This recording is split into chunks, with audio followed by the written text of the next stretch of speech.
नमस्कार, मैं हूं आपके साथ पायल और आप देख रहे हैं MNS न्यूज लाइव। आइए नजर डालते हैं आज की इन खास सुर्खियों पर।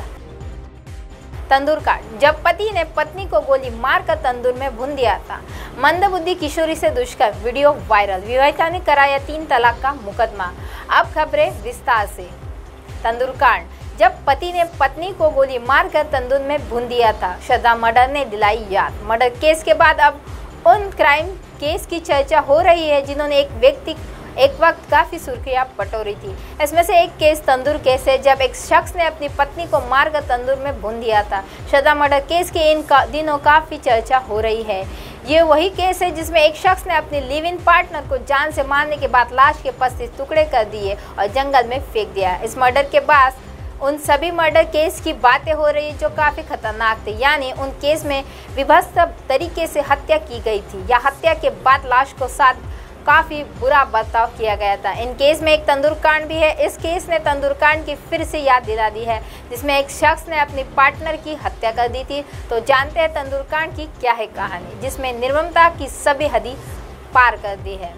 यह बात साल 1995 और राष्ट्रीय राजधानी दिल्ली की है, जब दिल्ली के रहने वाले एक शख्स ने अपनी पत्नी के अवैध संबंध के शक में हत्या कर दी थी। मर्डर करने वाले शख्स का नाम था सुशील कुमार और उनकी पत्नी का नाम था नैना साहनी। सुशील को अपनी पत्नी पर शक था और इसके बदले गोली मारकर हत्या कर दी। इतना ही नहीं, सुशील ने अपनी पत्नी को मारने के बाद उनकी लाश ठिकाने लगाने की कोशिश की। ऐसे में लाश को ठिकाने के लिए उन्होंने दोस्त को होटल को चुना और उन्होंने लाश को तंदूर में जलाने की कोशिश की। कहा जाता है कि उसने तंदूर में लाश जलाने से पहले लाश को कई टुकड़ों में बांट दिया था। मंदबुद्धि किशोरी से दुष्कर्म, वीडियो वायरल। गांव में मंदबुद्धि किशोरी से गांव के ही एक व्यक्ति ने किया दुष्कर्म। गांव के कुछ लोगों ने घटना का वीडियो बनाकर किया वायरल। पीड़िता की मां ने तहरीर देकर दोषी के खिलाफ कार्रवाई की मांग की है। 8 दिन पूर्व क्षेत्र के गांव में एक उम्र दराज व्यक्ति ने मंदबुद्धि किशोरी को गांव में खाली पड़े मकान में बुलाकर दुष्कर्म की घटना को अंजाम दे डाला। घटना की गांव के कुछ ही लड़कों ने वीडियो बना ली और उसे वायरल कर दिया। पीड़िता की मां मौके पर पहुंची तो आरोपी ने उसके साथ भी छेड़छाड़ की तथा किसी को न बताने की, जान से मारने की धमकी दी।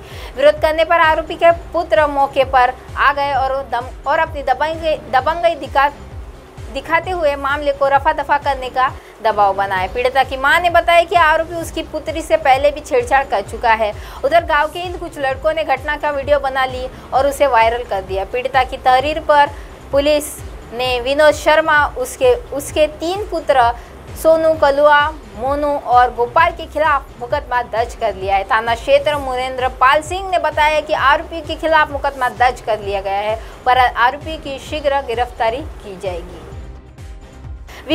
विवाहिता ने कराया 3 तलाक का मुकदमा। थाना क्षेत्र के ग्राम नेकपुर निवासी विवाहिता आसिफा ने बुधवार को थाना प्रभारी निरीक्षक संजय कुमार पांचाल को तहरीर देकर बताया कि मेरी शादी 2 वर्ष पूर्व शरीफ से हुई थी। शादी के बाद पति से सहित ससुराल वाले दहेज की मांग करते रहे। मांग पूरी न होने पर पति शरीफ, ससुर आबिद, जेठ खलील, जेठानी नाजमीन, देवर आबिद, देवरानी शाइस्ता ने मारपीट और पति ने 3 तलाक देकर घर से निकाल दिया। प्रभारी निरीक्षक ने बताया कि इन लोगों के खिलाफ मुकदमा दर्ज कर जांच शुरू कर दी है। अब आप हमारे चैनल को आपके मोबाइल पर भी देख सकते हैं। मोबाइल ऐप पर देखने के लिए प्ले स्टोर से MNS news TV app download करें। इंस्टॉलिंग ट्विटर, हाईकुक, फेसबुक और कई सोशल मीडिया के प्लेटफॉर्म पर हमारा चैनल उपलब्ध है।